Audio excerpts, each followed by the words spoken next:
Mutual generation and restraint maintain balance. Xiefeng. Balance brings blessings, excess brings misfortune. The coexistence of mutual generation and restraint is the essence of peace. This is true for the universe, and it should also be true for human life.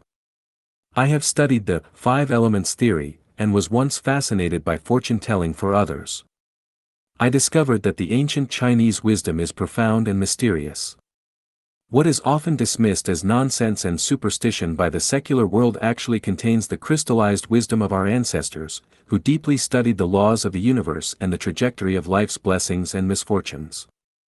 Due to our ignorance, we have foolishly thrown away these gems of wisdom into the trash, while modern people are intoxicated by the dazzling surface phenomena of a commercial society or merely use the wisdom of the ancients as a means to make money through fortune-telling, completely ignoring the vast and profound knowledge about the universe and life left by our predecessors. The 5 elements, metal, wood, water, fire, and earth, mutually generate and restrain each other. Wood generates fire, fire generates earth generates metal, metal generates water, and water generates wood. The 5 elements also restrain each other. Metal restrains wood restrains earth restrains water restrains fire, and fire restrains metal. Only through mutual generation and restraint can all things develop harmoniously and be peaceful forever. Any extreme development not only harms the rest but inevitably leads to its own demise. This principle applies to nature, and human society should be the same. The reason why the United States, a country with only a few hundred years of history and a mixture of races and cultures, can become a world superpower is mainly because it conforms to the principle of mutual generation and restraint. Their administration, legislation, judiciary, religion, and civil organizations are like metal, wood, water, fire, and earth, mutually generating and restraining each other, enabling harmonious and vigorous development and making them invincible. On the other hand, China, with its 5,000-year cultural history, has experienced continuous wars, movements, and widespread discontent and anxiety throughout its history. The root cause lies in the violation of the principle of mutual generation and restraint. National affairs are not the concern of us Lifechanyuan. What we care about is how each individual can live a happy and fulfilling life.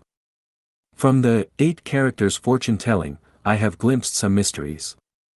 The so-called 8 characters fortune-telling involves converting a person's birth year, month, day, and hour into the heavenly stems and earthly branches, then converting these into the 5 elements, and finally using the principles of mutual generation and restraint of the 5 elements to calculate a person's future lifespan, fortunes, merits and demerits, success and failures. This method of fortune-telling is highly scientific and reasonable and is a profound subject. I studied it for 2 years and found that its mysteries are beyond the understanding of anyone who is not highly learned and wise.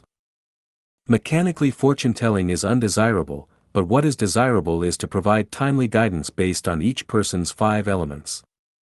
This guidance is essentially about changing a person's life trajectory, but changing a person's life trajectory is no easy task. It involves a series of personal factors. Not only must one consider the person's 5 elements attributes and the positions of the 8 trigrams, but also the changes in the times, the changes of the moment, and the 5 elements attributes of others connected to the person. One must also consider the person's beliefs and psychological activities. If any of these factors are ignored, fortune-telling guidance may have negative consequences, or even disastrous results. Therefore, I no longer dare to tell fortunes. One universal insight I've gained is worth sharing: fate lies in balance, and a life that has lost its balance will inevitably lead to sorrow and disaster. In Revelation chapter, Article 29, The Priorities and Urgency of Life, I gave a brief explanation of what are the priorities and urgency of life from a macro perspective of life as a whole. From a micro perspective, each stage of life has its priorities and urgencies, and even each day has its priorities and urgencies. Ignoring priorities and urgencies and spending much time on what is secondary and trivial can lead to distress at any time, so maintaining balance is crucial. The reason why the 5 elements of metal, wood, water, fire, and earth can exist forever is mainly that they can mutually generate and restrain each other, maintaining balance.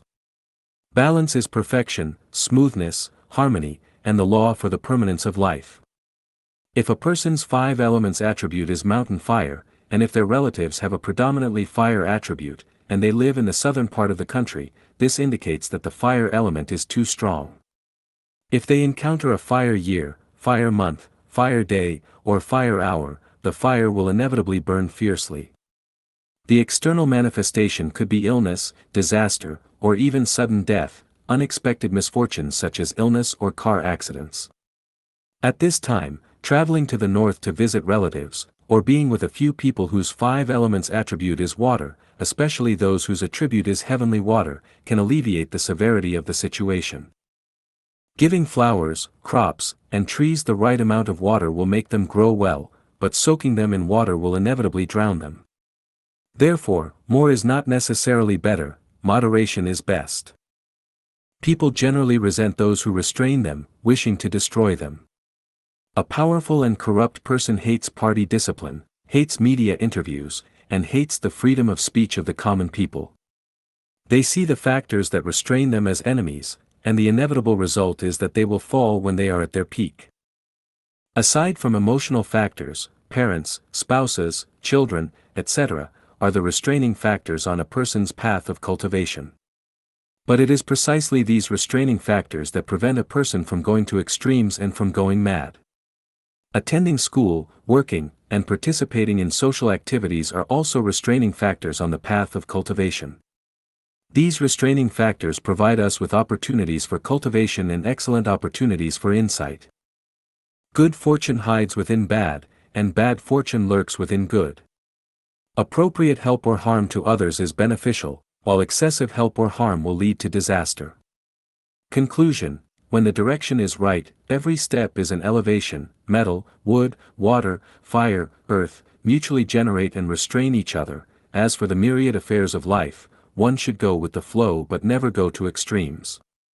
Do not seek possession, but seek balance. Do not seek fame, but seek inner peace. Do not seek intensity, but seek emptiness and elegance.